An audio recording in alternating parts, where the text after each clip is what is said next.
Hola, muy buenas a todos chicos y chicas, bienvenidos a un nuevo vídeo y hoy os voy a enseñar a cómo entrar en YouTube, ya que hay mucha gente que no sabe entrar a YouTube y la verdad es que me gustaría mucho ayudar a la gente que no sabe. Entonces hoy voy a explicaros paso a paso cómo entrar a YouTube y ya de paso pues podéis suscribiros a mi canal si queréis, y si no queréis pues vale, oye.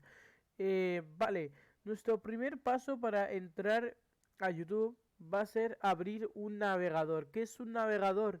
Pues un navegador es Internet, vamos. Tenemos que meternos en Internet. Para eso tendremos que tener Google Chrome o Firefox o Opera o Brave.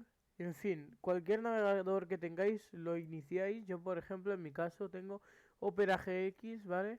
Así que aquí estamos, creamos una nueva ventana y aquí, como podéis ver, yo ya tengo aquí YouTube, ¿vale? Pero no voy a ir por el acceso directo, ya que quiero enseñaros paso a paso cómo hay que hacerlo. Aquí en escribir búsqueda o dirección web tenemos que darle clic izquierdo. Entonces escribiremos https dos puntos doble barra y escribimos YouTube, ¿vale? Para la gente que no sepa, YouTube se escribe así, YouTube.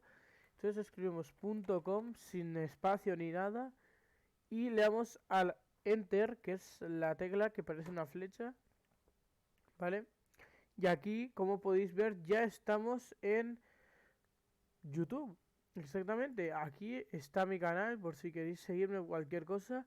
Y nada, espero que os haya gustado el tutorial de hoy, espero que os haya servido mucho, ya que hay mucha gente que no sabe entrar a YouTube y la verdad es que me gusta mucho ayudar a la gente.